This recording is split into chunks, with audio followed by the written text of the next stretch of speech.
The disappearance of an Azeri opposition journalist in the streets of the Georgian capital Tbilisi has caused an outcry in a country which prides itself on championing democracy.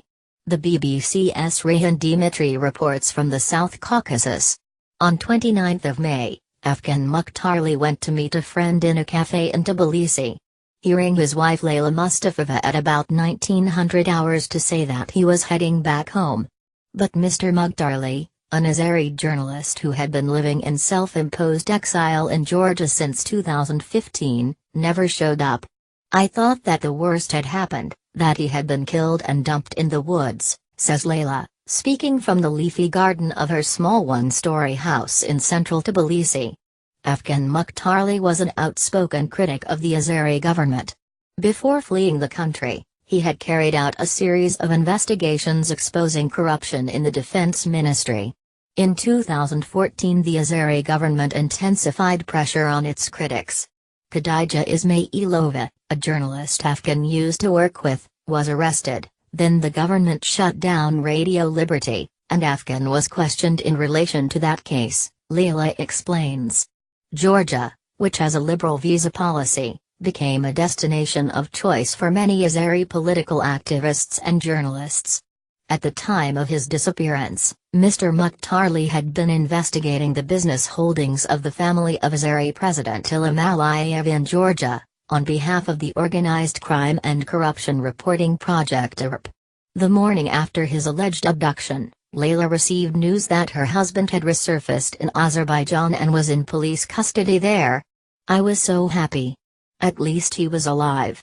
Through his lawyer in the Azeri capital Baku, Mr. Mukhtarli claimed that he was kidnapped by men in Georgian police uniforms, who beat him in the car, put a hood on his head, stuffed his pockets with money and handed him over to Azeri state security officers.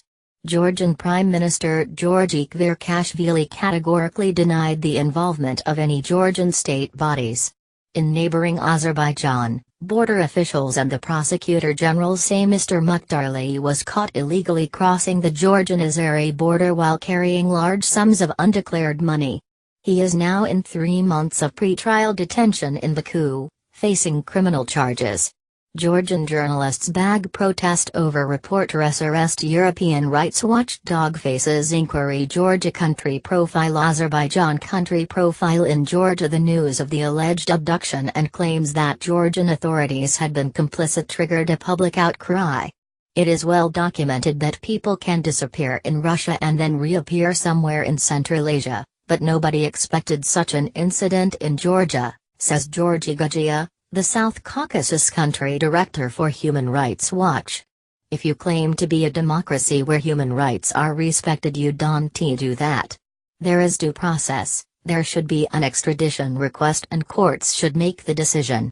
Several protests were staged in Tbilisi, some demonstrators wearing bags over their heads in solidarity with Mr. Mukhtarli. The gesture was repeated by popular TV show host Georgi Gabunia. He wore a black sack over his head while conducting an interview with Deputy Interior Minister Shalva Khatsashvili. The minister left the interview in protest. In a written statement to the BBC, Mr. Khatsashvili said the Georgian Interior Ministry was investigating how Mr. Mukhtarli had reached the Georgian-Azeri border and whether he had acted voluntarily or under duress. "I completely rule out any illegal connection of Georgian law enforcement agents with this story," the deputy minister said. Georgian investigators have asked the Azeri authorities for permission to speak to Mr. Mukhtarli directly. Without such evidence, Mr. Khatsashvili says, it would be inappropriate to make the findings of their investigations public. Azerbaijan is among Georgia's top trading partners and a key energy supplier. More than 90% of the natural gas used by Georgians comes from Azerbaijan, and it also exports petrol and diesel. Azerbaijan also depends on Georgia for its oil exports to Europe. The Baku-Tbilisi-Ceyhan BTC oil pipeline, one of the longest in the world, runs through Georgia and is one of Azerbaijan's main sources of revenue.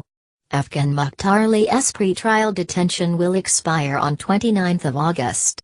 His lawyer, Elchin Sadikov, says that he is suffering from diabetes and high blood pressure, and has lost 16 kilograms 35 pounds since his detention in late May.